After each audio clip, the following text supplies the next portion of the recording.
It's going to be fun. We're in it to win it. What are we going to do? What are we going to do? Fight for 15. What are we going to do? What are we going to do? Fight for 15. What are we going to do? What are we going to do? Fight for 15. All right, thank you very much.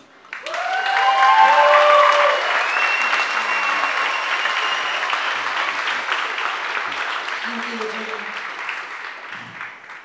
One of the most important parts about what we're trying to do here and what the example that Shama's campaign has set for the rest of the country is the importance of running independent grassroots candidates. Here to talk to us about just that is Nick Caleb. Nick ran for city council here in Portland on an independent ticket on a platform of a $15 minimum wage.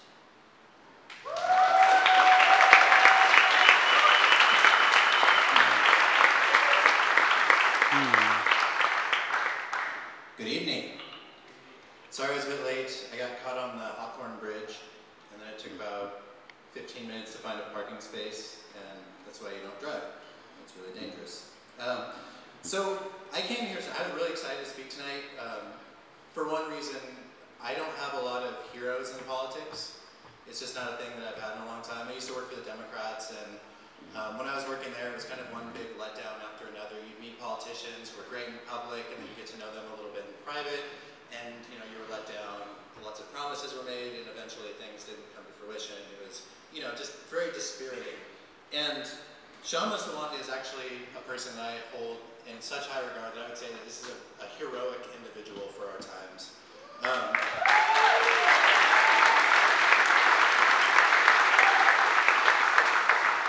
It's hard to think back to what things were like even a year ago or 2 years ago or 3 years ago, right? But the pace of change is moving so quickly now that sometimes it's hard to forget. Before Shama won election in Seattle, people weren't seriously talking about things like $15 an hour minimum wage.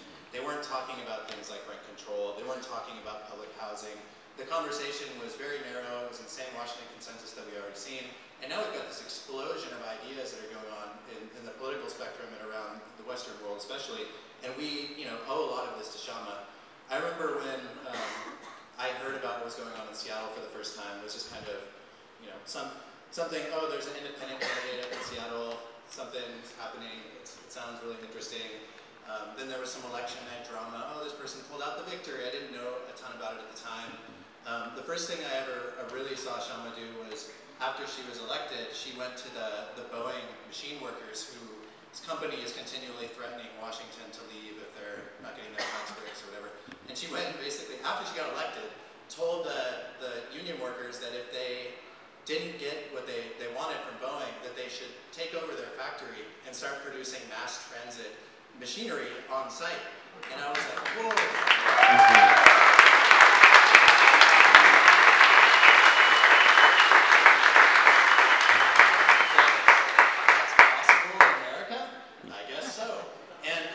It seemed audacious at the time, and it was audacious at the time, and she keeps being more and more audacious, and she keeps pushing our imagination forward and forward. So it's a person who I think is heroic for a lot of different reasons.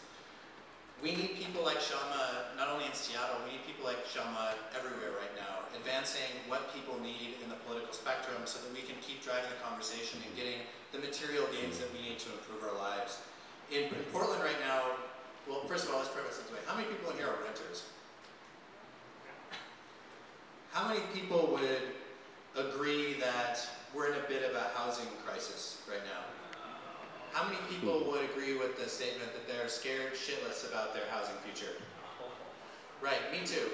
It's a huge problem. And every couple of days there's some new statistic coming out about Portland being, the hardest place to rent, or rents are rising the fastest, yada, yada, yada. We all know it now. It doesn't even make sense to really talk about statistics because we feel it every day. We're being evicted from our homes. If we're not currently being evicted from our homes, we know that it's something that's possible in the future. And we see in the political spectrum basically nothing happening to help us. Some mouthings about affordable housing every once in a while is about the best that we do from the political spectrum. So we need to start organizing at the grassroots level around housing especially.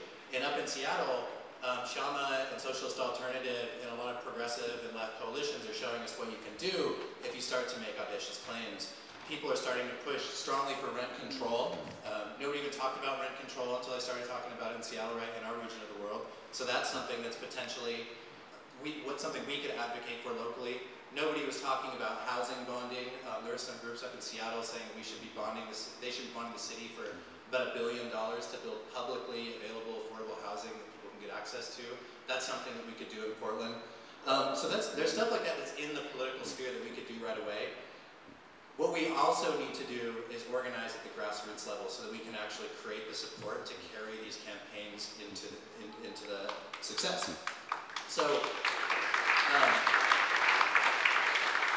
there are a few groups that I want to highlight who are starting to get really active around housing issues. One of them is the Portland Tenants Union, or Portland Tenants United, and Margot is in, raise your hand, Margot. There's a series of people who are really interested in actually starting a tenants union so that people can start to, first of all, have grassroots power in order to make some demands. Right now, we're all scared. There's lots of news articles all the time about how terrible the housing situation is, but there's not much organization so that we can do something about it.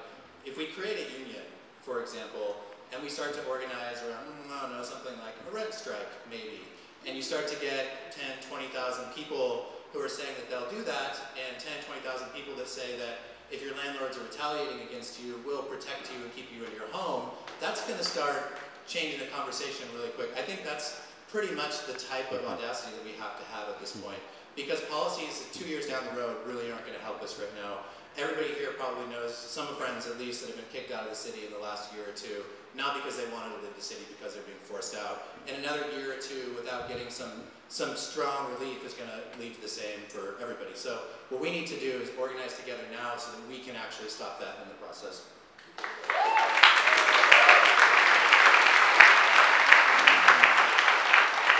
On Tuesday of next week, there's a group called the Community Alliance of Tenants, which does a lot of tenant advocacy in the city, is declaring a housing state of emergency in Portland. They're going to have a press conference at Peninsula Park at 6 p.m. I think this is something that whoever can go should show up to, and we should be talking about housing as a crisis and beginning to organize from that level. My read on the political sphere is that most incumbents and sort of people running at the mainstream level of politics are very scared that this is going to turn into a huge political issue, and there's a ton of room for us to advocate now for very, very strong relief that we can get, I think. So that's kind of the next thing I want to talk about, is that we need candidates in Portland to run for office.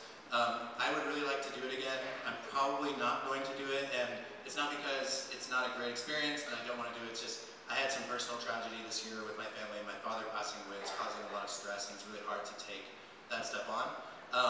But there is a huge opportunity this year to run a slate of candidates at the city level.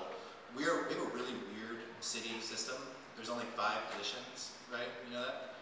For a city that's several 100,000 people strong and growing like crazy. It may change. There's going to be potentially a measure on the ballot this year to vote on, but 3 of those places are up for election this year. 3 incumbents have to defend. If you elect 3 leftists, progressives who are running on a housing ticket, guess what? You have 4 years of a majority in order to control the budget. You've got 4 years to make housing reforms. You've got 4 years to do a whole bunch of stuff for real people in the city. And, sorry, Kate.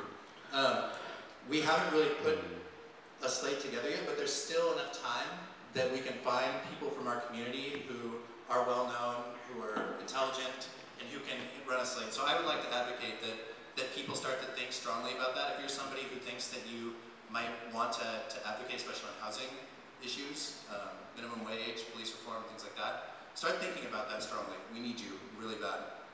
So, in conclusion, the world is in crisis on a variety of levels. Climate change is hitting really hard. We've got the housing crisis, we've got wage crisis, and all the rest. In a lot of ways, this is harmful. We're experiencing it. It's stressful. There's a lot of trauma associated with it.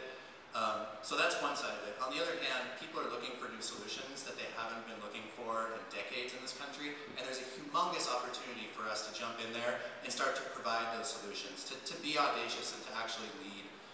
In Britain, what happened in Britain is really interesting. Jeremy Corbyn, right? Socialist took over the Labour Party. Britain's moving to the left like crazy. Bernie Sanders, arguably I mean, he's left for our system, right?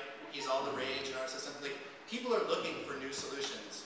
They're kind of old solutions. People have been talking about, you know, human needs over corporate greed for a long time, but it's time, it's up to us to revitalize this energy and actually start to get back in that sphere and to compete and win. So, the time is right. It's time to get organized, and Sawant has shown us how to do it. Let's take what she's shown us how to do, let's replicate it, and let's push forward and actually win in Portland so that we can provide for people locally.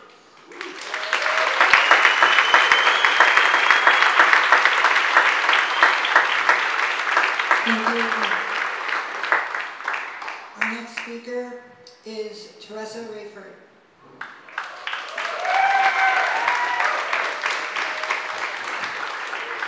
There's no doubt that the Black Lives Matter movement has become a defining movement for a new generation of activists. It has mobilized people from all over the country. It has given rise to activists in ways that we never expected. Here in Portland, Teresa has been the most visible leader of this movement. Teresa is a native Oregonian, and she also was one of the original members of Don't Shoot PDX. She's here tonight to speak to us, and we are very happy that she's here. Please welcome Teresa Rayford.